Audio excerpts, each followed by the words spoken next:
सबसे पहले हम स्टार्ट करने जा रहे हैं, एक सिंड्रोम था जो हमारा कल मिस हो गया था, जिसको हम कहते हैं LEIGH, ले सिंड्रोम। ठीक है, सॉरी पॉइंटर थोड़ा मोटा करते हैं उसको।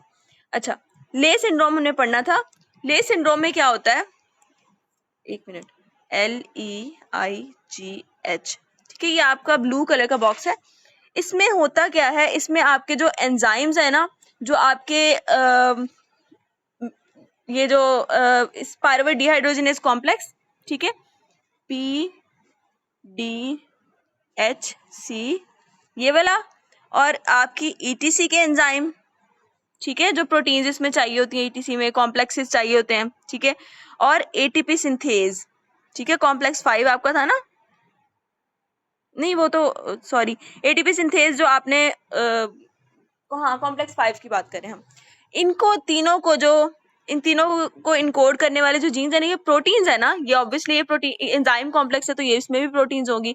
ETC के अंदर कॉम्प्लेक्सेस है वो भी प्रोटीन के हैं। ATP synthase is also a protein क्योंकि एंजाइम है। ठीक है, इन एंजाइम को इनकोड करने वाले जो जीन्स होते हैं ना, इनके जो जीन है, ठीक है, उन जीन्स के अंदर आ जाती है म्यूटेशन। ठीक है, उनमें आनी है म्यूटेशन, और उस म्यूटेशन की वजह से क्या होगा कि ATP जनरेशन जो होनी थी, ऑब्वियसली PDHC चलेगा तो इसकी वजह से आपका TCA साइकिल चलना है। ठीक है, TCA साइकिल तो इस पे डिपेंडेंट है ना कि इससे आपका सबस्ट्रेट इसका बनेगा तो फिर बनेगा, TCA साइकिल चलेगा। और अगर TCA साइकिल नहीं चल रहा तो ऑब्वियसली NADH भी नहीं बन रही, FADH वगैरह वो भी नहीं बन रही। ठीक है, जो कि आपकी ETC के सबस्ट्रेट है। ठीक है, अब ETC भी नहीं चलेगी तो क्या होगा, ATP सिंथेसिस भी नहीं होगी। इस सारे रिएक्शन की वजह से क्या होता है कि माइटोकॉन्ड्रियल ATP प्रोडक्शन जो होती है ना, वो खत्म हो जाती है। ठीक है, क्योंकि इनके एंजाइम के जीन्स डेफिशिएंट है या उनकी म्यूटेशन हो जाती है। अब इसकी वजह से होगा क्या कि decrease mitochondrial ATP production, defective. ठीक है, डिफेक्ट आ जाता है उसमें। ठीक है, अब वो ATP प्रोडक्शन नहीं होगी तो मैंने बताया था कि ये आपका जो ब्रेन सेल्स है सबसे ज्यादा इनको ATP की जरूरत होती है, तो वो सबसे ज्यादा ये चीज अफेक्ट होगी ना।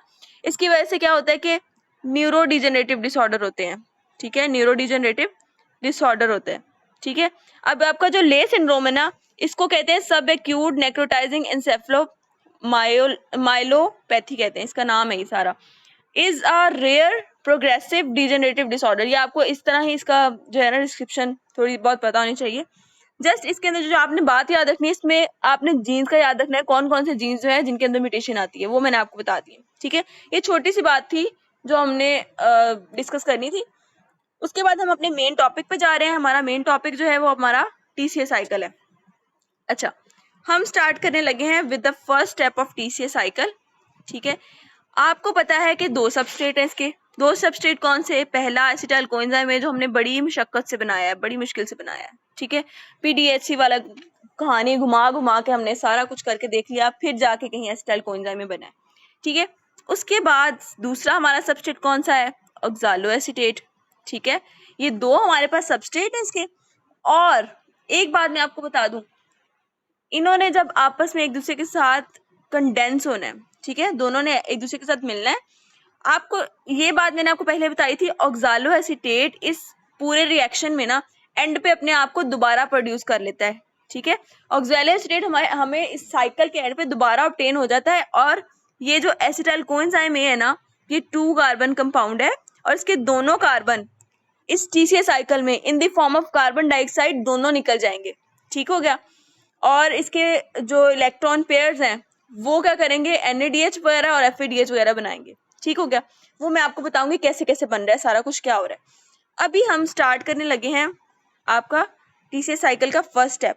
फर्स्ट स्टेप के लिए आपके एसिटाइल कोएंजाइम है और आपका ऑक्सालोएसीटेट दोनों मिलके ना क्या बनाएंगे, प्रोडक्ट सिट्रेट बनाएंगे। ठीक है, अब ये जो सिट्रेट है ना, इसके लिए एंजाइम चाहिए, उसको हम कहते हैं, और जो प्रोडक्ट का नाम है वही वाला सिट्रेट सिंथेज। ठीक है, एंजाइम यूज करना है हमने। अब सिट्रेट सिंथेज ने ना क्या करना है, इसमें वाटर ऐड करना है हमने और कोएंजाइम ए निकाल देना है, क्योंकि आपका एसिटाइल कोएंजाइम ए जो है ना, इसमें से कोएंजाइम ए को रिमूव करना पड़ेगा, जस्ट एसिटाइल ग्रुप यूज होता है। ठीक है, अच्छा, अब ये जो रिएक्शन हुआ है ये whole reaction is irreversible reaction. मैंने सिंगल एरो लगाया है, इससे आपको अंदाजा होना चाहिए ये इरिवर्सिबल रिएक्शन है। This is also a rate limiting reaction, ठीक है। इरिवर्सिबल रिएक्शन ऐसे हैं जिनके लेवल पे हम इस टीसीए को स्टॉप कर सकते हैं, ठीक है। अब ये इरिवर्सिबल प्रोसेस है, रिएक्शन है ये वाला, ठीक है। तो ऑब्वियसली इसकी कोई रेगुलेशन भी होगी। अब इसका जो फीडबैक इनहिबिशन है, इसका जो अपना ही प्रोडक्ट जो सिट्रेट है, अगर ये ज्यादा हो जाए तो ये खुद ही अपने इस एंजाइम को कहता है कि भाई रुक जाओ, मुझे और नहीं बनना, ठीक है। इसको रोक देता है। सिट्रेट खुद अपने एंजाइम की इनहिबिशन कराता है जब ये ज्यादा हो जाता है। इसको हम कहते हैं प्रोडक्ट इनहिबिशन, ठीक है, या फीडबैक इनहिबिशन भी कह सकते हैं, या प्रोडक्ट इनहिबिशन। प्रोडक्ट की वजह से आपका जो है ना एंजाइम वो स्टॉप हो रहा है अगर ये ज्यादा बन जाता है तो, ठीक हो गया। ये आ गया हमारा फर्स्ट स्टेप। अच्छा, एक बात मैं आपको बता दूं, ये सुनना जरा गौर से। एक चीज होती है हमारे पास एक मिनट, एक चीज है आपके पास सबस्ट्रेट, ठीक है, दूसरा आपके पास प्रोडक्ट।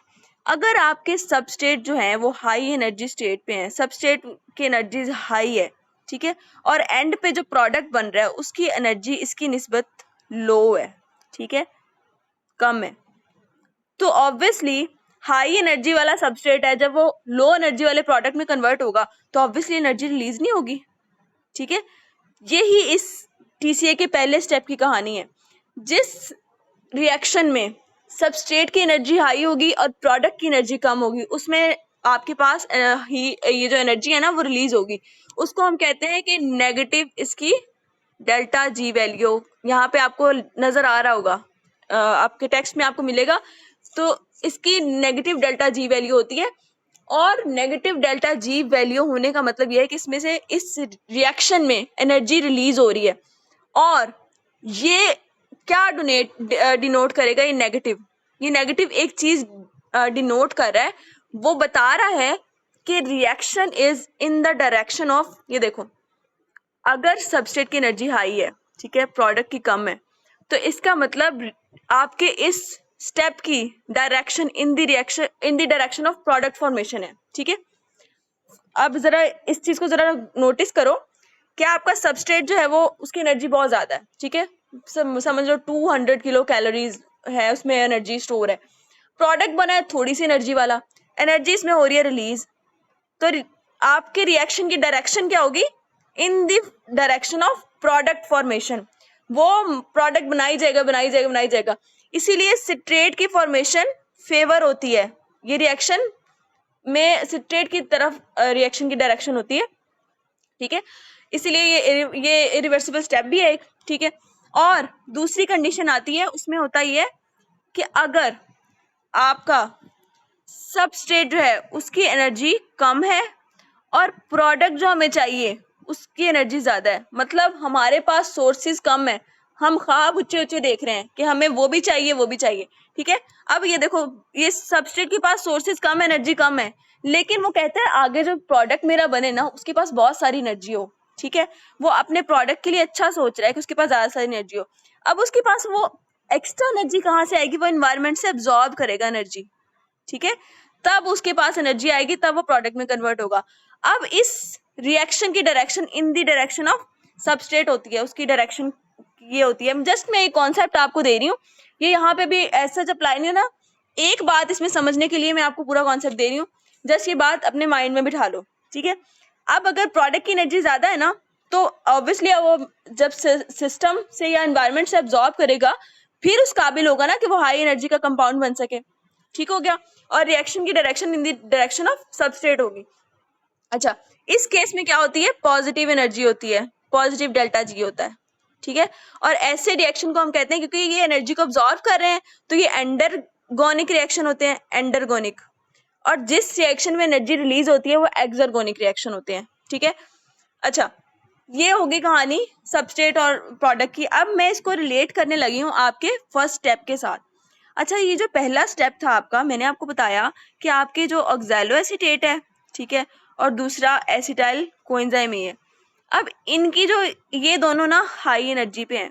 अब जो सिट्रेट बन रहा है ना उसकी एनर्जी इन दोनों की निस्बत लो है, ठीक है। अब इस प्रोसेस में एनर्जी रिलीज हो रही है, और क्या इसकी डेल्टा जी की वैल्यू नेगेटिव होगी, ठीक है। अब ये जो नेगेटिव वैल्यू है ना वो ये शो कर रही है कि रिएक्शन स्ट्रांगली फेवर है इन दी फेवर ऑफ सिट्रेट, ठीक है। वो रिएक्शन जो है ना, रिएक्शन की direction in the direction of product है, ठीक है। अच्छा, ये आपकी पूरी कहानी है। सिट्रेट सिंथेज वाले आपको टॉपिक में डेल्टा जी वाला पॉइंट मिलेगा, तो वहां पे आपको पता चलेगा इस बात का, ठीक है। यहाँ पे लिखा हुआ है कि negative change in standard energy free energy which strongly favour citrate formation. ये देखो, सिट्रेट की फॉर्मेशन को ये फेवर करेगी, ये नेगेटिव एनर्जी रिलीज होना, ठीक है। अच्छा, उसके बाद मैंने आपको ये भी कहानी बता दी कि सिट्रेट खुद ही अपने एंजाइम को इनहिबिट करता है, ठीक है। इसकी रेगुलेशन जो हो रही है ना वो सबस्ट्रेट अवेलेबिलिटी, इसकी रेगुलेशन उस पर डिपेंड करी, सबस्ट्रेट अवेलेबिलिटी पे भी और इसके ऊपर भी डिपेंड करी है। अच्छा, उसके बाद एक और चीज, इसको जरा मिटाऊं मैं। अब ये जो आपका जो है ना क्या कहते हैं सिट्रेट, मैंने आपको बताया था जब मैंने आपको वो पढ़ाई थी ग्लाइकोलाइसिस, उसमें हमने थर्ड स्टेप पढ़ा था। देखो थर्ड स्टेप, उसके अंदर हमने क्या किया था, एक एंजाइम यूज किया था फॉस्फोफ्रक्टोकाइनेज 1, आपको याद हो तो। हमने उसकी जब रेगुलेशन पढ़ी थी, उसमें रेगुलेशन में मैंने आपको बताया था सिट्रेट जो होता है ना, सिट्रेट वो उस स्टेप को भी इनहिबिट कर रहा था, ठीक है। उस फॉस्फोफ्रक्टोकाइनेज को भी इनहिबिट कर रहा था जो ग्लाइकोलाइसिस का रेट लिमिटिंग स्टेप था। इसमें भी उसका यही मकसद है कि सिट्रेट अगर ज्यादा बन गया है तो इसने एक तो अपने टीसीए साइकिल को भी इनहिबिट करने की कोशिश करनी है, ठीक है। दूसरा इसने ग्लाइकोलाइसिस के अंदर भी इंटरफेयर करना है, जाके आपके फॉस्फोफ्रक्टोकाइनेज 1 को भी इनहिबिट करने की कोशिश करनी है, ठीक हो गया। उसके बाद ये जो आपका सिट्रेट है, इसकी तीसरी बात, ठीक है, वो देख लो। ये सिट्रेट जो है ना, आप जब फैटी एसिड सिंथेसिस पढ़ोगे, फैटी एसिड जब हम बना रहे होते हैं, ठीक है, ये उसके अंदर भी as a source of acetyl coenzyme में यूज होता है, ठीक है। इसी सिट्रेट ने एसिटाइल कोएंजाइम के सोर्स के तौर पे फैटी एसिड के सिंथेसिस में भी यूज होना है, ठीक है। ये तीन बातें हो गई आपके सिट्रेट की। ये आपका फर्स्ट स्टेप जस्ट अभी कंप्लीट हुआ है इसकी टीसीए साइकिल का। अब नेक्स्ट हम स्टेप पे जा रहे हैं, देखना जरा।